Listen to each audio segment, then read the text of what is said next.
5월 25일 토요일 새벽 기도에 하나님 앞에 드립니다. 오늘 함께 기도할 지구촌의 미전도 종족은 프랑스에 있는 사라위 족속입니다. 사라위라고 이렇게 부르게 되는데요. 지구촌에는 47만 6,900명 가량이 있게 되고, 그리고 이 프랑스에 살고 있는 사람들이 15,000명 가량이 된다 말하게 됩니다. 그들의 고유 언어인 하사냐라고 하는 언어를 쓰게 되고, 이슬람이 그들의 종교, 근본 종교인데 기독교인들이 0.0%입니다. 그리고 복음적인 사람들도 0% 찾아볼 수가 없게 됩니다. 그들은 원래 낙타를 타고 있게 되었던 사막의 유목민들이었습니다. 그리고 무어 족속들과 그리고 베르베르 족속들이 함께 섞여 있게 되는 하층민의 사람들이었는데요. 그들이 프랑스로 이렇게 이민을 가게 되면서 살아가게 됩니다. 그러나 1300년서부터 이렇게 이 민족이 있었다 말하게 됩니다. 그러나 그들이 이제 그 하층민의 삶을 살기도 하게 되고 또 이민자로 살게 되지만은 그 어려움을 겪게 되면서도 이슬람의 신앙을 놓지 않게 되므로 프랑스에서도 한 15,000명이 살고 있게 되지만은 기독교 신앙을 받아들이고 복음으로 사는데 어려움들이 많은 것을 보게 됩니다. 그들의 언어로 신약 성경만이 번역이 되게 되었지만은 예수님에 관한 영상과 오디오가 다 준비되어 있는데 프랑스에서 만나게 되었던 크리스찬들을 통하여서 복음이 전해질 수 있도록 기억하시고 기도해 주시기를 바랍니다. 오늘 우리에게 주신 하나님의 말씀은 사도행전 11장입니다. 1절서부터 18절까지의 말씀 함께 교독하십니다. 유대에 있는 사도들과 형제들이 이방인들도 하나님의 말씀을 받았다 함을 들었더니 베드로가 예루살렘에 올라갔을 때 할례자들이 비난하여 이르되 네가 무할례자의 집에 들어가 함께 먹었다 하니 베드로가 그들에게 이 일을 차례로 설명하여 이르되 내가 욥바시에서 기도할 때에 황홀한 중에 환상을 보니 큰 보자기 같은 그릇이 네 귀에 매어 하늘로부터 내리어 내 앞에까지 드리워지거늘 이것을 주목하여 보니 땅에 네 발 가진 것과 들짐승과 기는 것과 공중에 나는 것들이 보이더라. 또 들으니 소리 있어 내게 이르되 베드로야 일어나 잡아먹으라 하거늘 내가 이르되 주님 그럴 수 없나이다. 속되거나 깨끗하지 아니한 것은 결코 내 입에 들어간 일이 없나이다 하니 또 하늘로부터 두 번째 소리 있어 내게 이르되 하나님이 깨끗하게 하신 것을 네가 속되다고 하지 말라 하더라.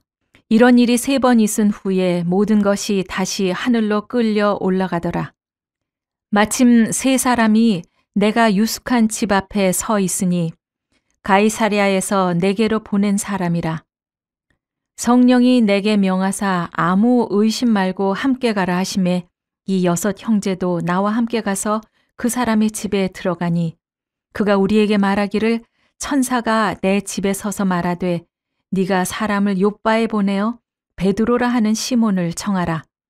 그가 너와 네 온 집이 구원받을 말씀을 너에게 이르리라 함을 보았다 하거늘 내가 말을 시작할 때 성령이 그들에게 임하시기를 처음 우리에게 하신 것과 같이 하는지라. 내가 주의 말씀에 요한은 물로 세례를 베풀었으나 너희는 성령으로 세례를 받으리라 하신 것이 생각나노라.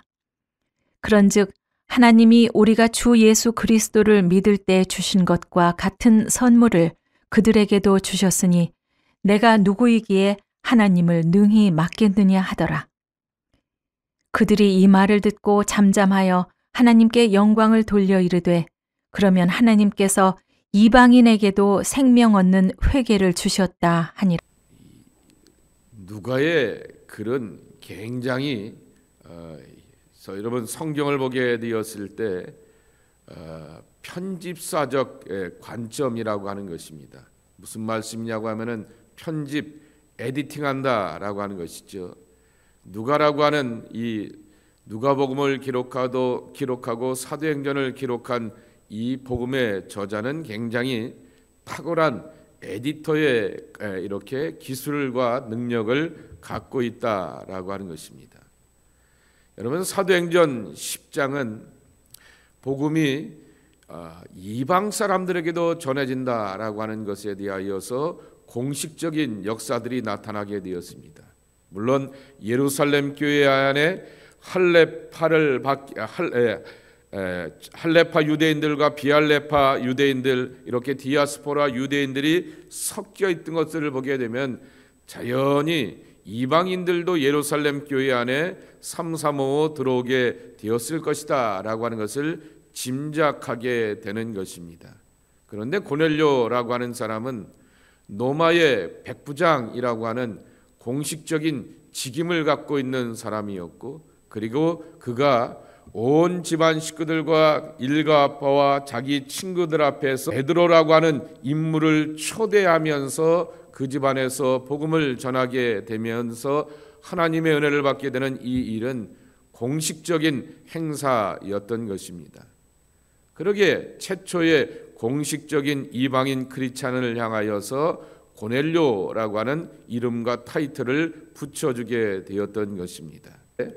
이방인에게 복음을 전해진다라고 하는 것이 이렇게 고넬료의 사건을 통하여 경험하게 되는데, 이제 예루살렘 교회의 비난과 비판 가운데서, 일부의 비난과 비판 가운데서 이 보고를 하게 됩니다. 그리고 11장 뒤에 보게 되면은 이 보고가 끝난 다음에 안디옥 교회가 세워지게 됩니다. 그리고 13장에 보게 되면 안디옥 교회가 본격적으로 사역하게 되는 그러한 일들이 나오게 되는데, 흔히 안디옥 교회를 뭐라고 타이틀을 붙이냐라고 하게 되면은 이방 선교의 전초기지입니다.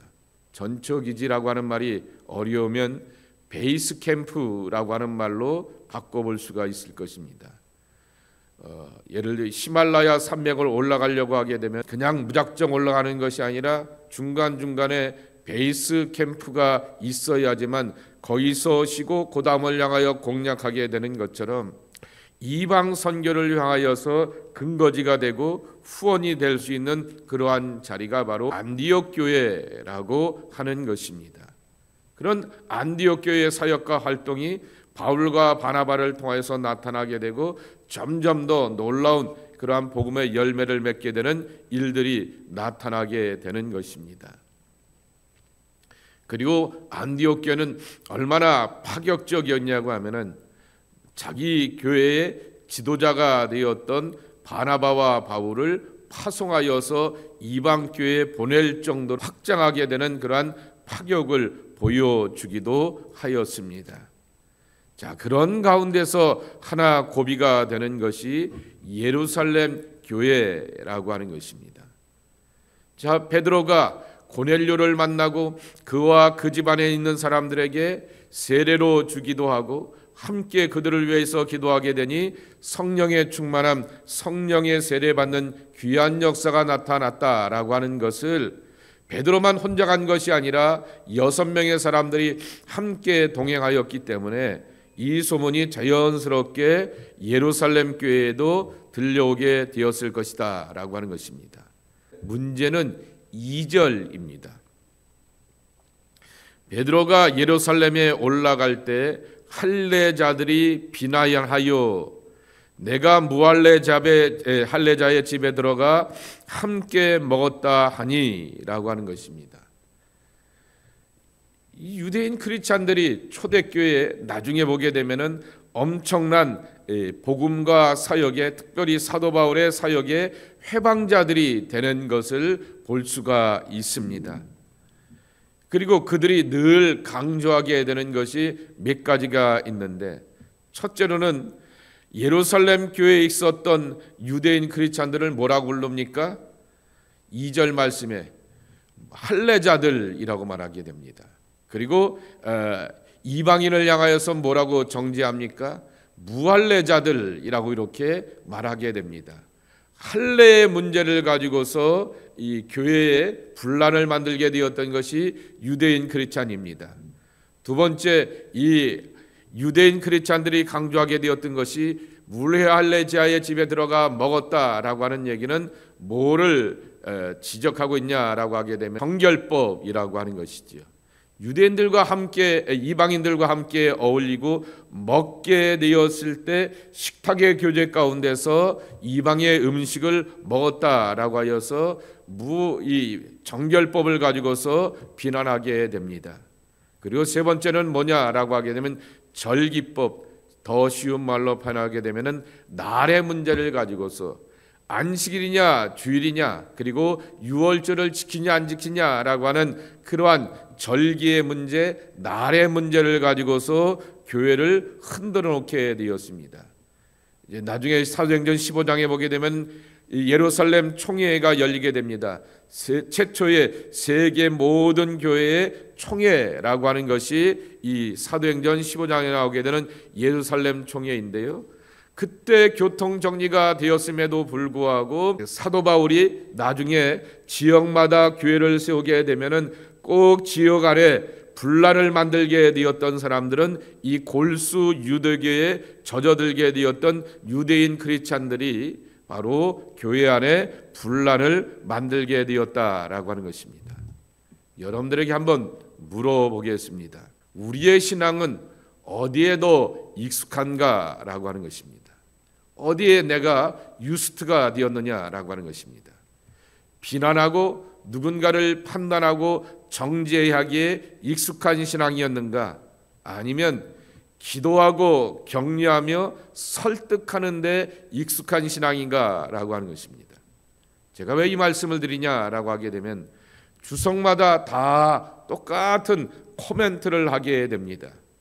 베드로가 이 비난과 질책 앞에서 자신이 예루살렘 교회의 지도자이고 영적 수상이었음에도 불구하고 자신을 향하여서 비난하는 행동에 대하여서 비난한 것에 대하여서 우리가 알고 있는 베드로의 모습, 거칠고 과격하고 그리고 또한 힘있게 되었던 그 베드로의 모습은 하나도 찾아볼 수가 없다라고 하는 것입니다. 도리어 설득하게 됩니다. 도리어 길게 설명하게 됩니다. 도리어 자기가 알고 있고 자기가 경험하게 되었고 자기가 체험하게 되었던 이 기뻤던 놀랐던 하나님의 은혜를 함께 나누면서 이 예루살렘 교회 안에 있는 소위 말하는 할례자 크리스찬들, 유대인 크리스찬들을 향하여서 깊은 설득과 감동을 주면서 그들도 함께 동의하게 되는 귀한 역사를 이루게 되었던 것입니다.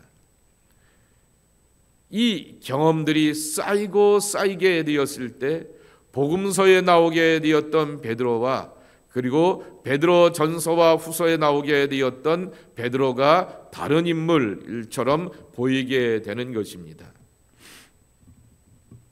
신약 성서학자들 가운데서 진보적인 사람들은 베드로 서신을 베드로가 쓴 편지가 아니라 문체도 그렇고 이 글의 표현력도 그렇고 이건 도대체 베드로가 쓴 것이 아니다라고 말하게 됩니다. 성서학자들이 어디까지는 정의하냐고 하면은 맞다, 베드로가 쓰지는 않았을 것이다. 그러나 사도 바울도 그런 경험이 있게 되는 것처럼 고문을 많이 당하고 핍박을 많이 당하게 되었을 때 글에 능하고 말에 능한 사도 바울이었지만은 밑에서 받아 적어주는 대필자가 있게 되었던 것처럼 베드로도 그러한 대필자가 있어서 밑에서 받아 적어주면서 시라버로 이렇게 나눠주게 되었게 되겠지만은 그러나 이것을 이렇게 직접 고백하고 나누게 되었던 것은 베드로일 것이다 라고 하는 것입니다. 베드로 전서와 후서의 말씀을 보게 되면은 굉장히 온유하고 덕이 있고 소망을 가지고 미래에 대한 확신을 가지고서 살 것을 교인들에게 권면하게 됩니다. 그리고는 한편으로는 악과 사탄마귀에 대해서는 단호하고 철저하게 대적하며 이길 것을 강조하게 되었던 베드로의 모습을 만나게 되는 것입니다. 지도자가 된다라고 하는 것은 비난하고 정죄하는 데 익숙한 사람이 되는 것이 아닌 것입니다. 다른 말로 표현하게 되면은 세상의 정치의 표현대로 한다면 평생 야당만 할 거냐라고 하는 것이죠. 여당도 한번 해봐야 될 것 아니냐라고 하는 것입니다.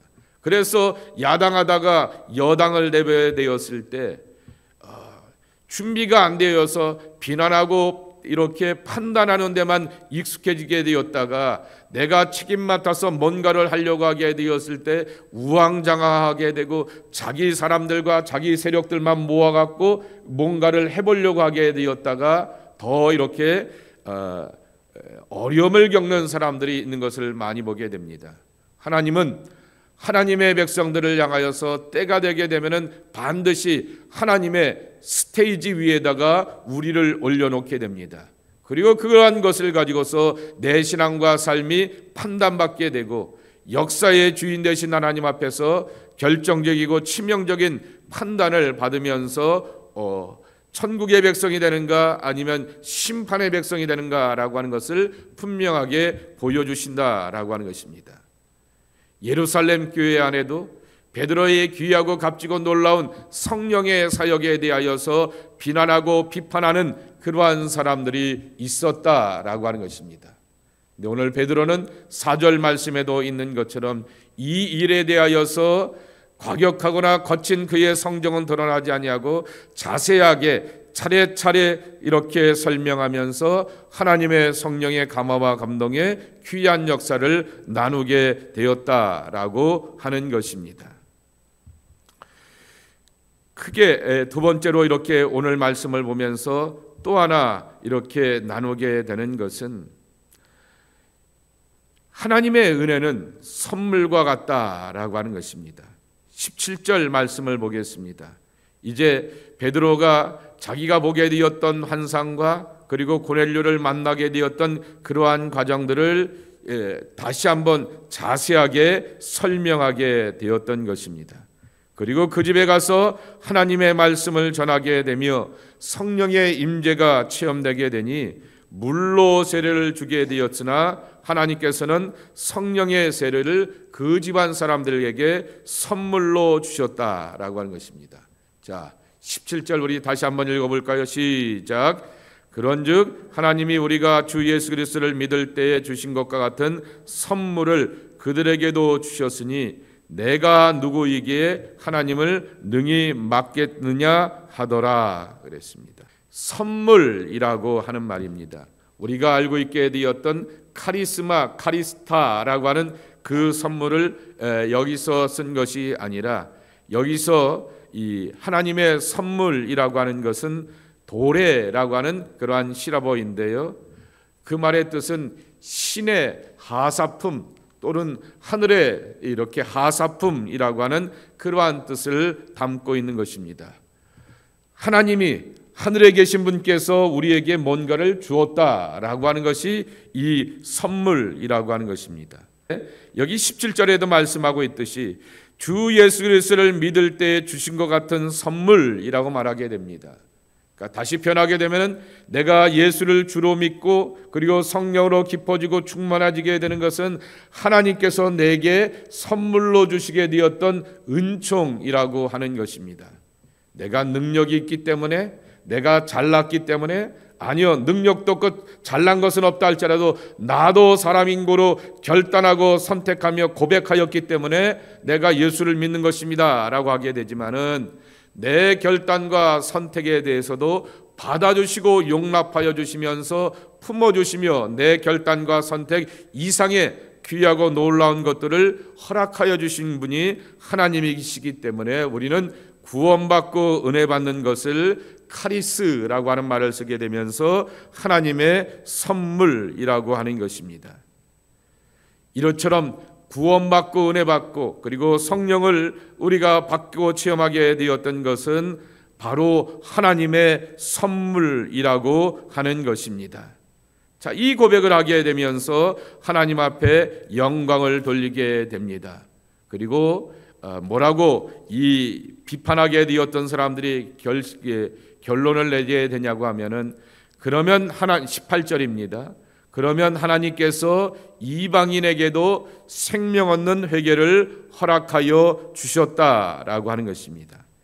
생명 얻는 회개라고 하는 것이죠.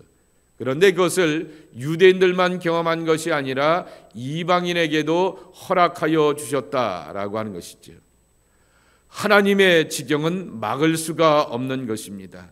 하나님의 세계는 사람의 가슴으로 품을 수가 없는 것입니다.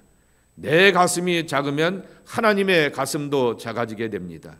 내 가슴이 비록 작아도 열려져 있다라고 하게 되면은 하나님의 넓은 세계를 내가 받아들일 수 있고 품을 수가 있고 그것을 또한 경험하며 체험하며 사는 것이 우리의 신앙생활이라고 하는 것입니다. 그러기에 여러분, 항상 우리가 내 미래는 열려 있어요 라고 이렇게 고백하면서 내일에 대한 기대를 갖게 되는데, 그 기대는 내가 젊기 때문에, 내가 뭔가를 할 수 있기 때문에 그러한 내 미래에 대해 기대를 갖는 것이 아니라 내가 믿는 하나님이 엄청나시기 때문에 우리는 그러한 고백을 할 수 있다라고 하는 것입니다. 나의 생각과 계획과 뜻을 넘어서게 되는 하나님의 크고 놀라운 엄청난 세계라고 하는 것이죠. 그 안에서 내가 들어가면서 그 은혜를 경험하며 산다라고 하는 것입니다. 오늘 우리는 베드로의 모습을 보면서 이렇게 결론을 내리고 싶습니다. 반대를 두려워하기보다는 하나님을 두려워하며 하나님의 말씀 가운데 설 줄 아는 우리의 신앙이 되어야 하겠다라고 하는 것입니다. 세상은, 그리고 같은 믿음의 공동체 안에 있는 사람들은 종종 내 신앙에 대하여서 베드로가 비난받고 질책받게 되는 것처럼 그렇게 비난받고 그리고 질책받는 그러한 경우들, 반대를 경험하는 경우들이 참 많이 있다라고 하는 것입니다.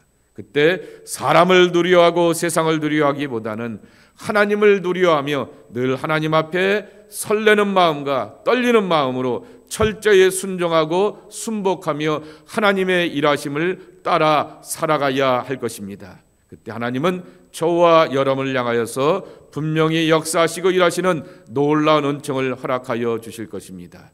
이 복과 능력을 경험하는 하나님의 사람들이 여러분 모두가 되기를 예수님의 이름으로 간절히 축복합니다. 우리 함께 기도하겠습니다. 하나님 아버지, 감사합니다. 오늘도 우리에게 일하시는 하나님에 대하여서 누군가는 체험하고 경험하며 베드로와 함께 따라가게 되었던 6명의 사람들은 이방인에게도 역사하시는 하나님의 은혜에 대한 증인이 되었고 거룩한 체험자가 되었는데, 같은 하나님을 믿는다라고 하게 되었던 예루살렘 교회에 있게 되었던 유대인들은 하나님의 역사에 대하여서 비난하고 질책하는데 익숙해지게 되었던 안타까운 신앙의 모습을 지켜보게 됩니다. 주님, 나는 도대체 무엇에 익숙한가? 내 신앙을 물어봅니다. 내 삶을 물어봅니다. 지금까지 내가 살아오게 되었던 삶의 자세와 내용들을 돌아보게 됩니다. 비난하고 정죄하며 질책하는 데 익숙해지는 우리의 신앙이 아니라 하나님을 믿고 의지하며 하나님의 살아계심을 설명하고 증거하고 나누는데 익숙해지는 우리 모두가 되기를 원합니다. 누군가를 향하여서 격려하며 용기를 주고 누군가와 더불어서 하나님의 일하심을 함께 나누는 그러한 하나님 나라의 일꾼 되는데 익숙해지는 나의 신앙 되기를 소망합니다. 주님, 이 아침에 기도하는 당신의 사람들 한 사람 한 사람들을 품으시고 인도하여 주시어서 하늘나라의 생명과 구원을 이뤄가는데 익숙해지고 성숙해지는 온전한 신앙이 우리의 신앙이 되게 하여 주시옵소서. 그리하여서 베드로와 같이 갈릴리의 어부 출신이 세계적인 인물이 되었습니다. 정말 하나님의 크고 넓고 놀라운 세계를 향하여서 품고 전하며 증거하는 하나님의 탁월함을 선포하는 신실한 일꾼이 되었습니다. 그의 심령과 가슴 가운데 하나님의 세계에 대한 엄청난 꿈과 가슴을 품고 나갈 때 이룬 것을 믿사오니 주여, 나도 이와 같은 하나님에 대한 기대와 소망을 갖고 살아가는 복된 하나님의 자녀들 되게 하여 주시옵소서. 주님을 품고 살면서 오늘의 문제를 풀어가기를 원합니다. 오늘의 기도 제목 가운데 하나님의 해답을 찾고자 합니다. 하나님, 우리 가운데 역사하시고 주장하여 주시어서 주 앞에 영광되는 귀한 삶이 되게 하여 주옵소서. 예수님의 이름으로 간절히 축복하며 기도하옵나이다. 아멘.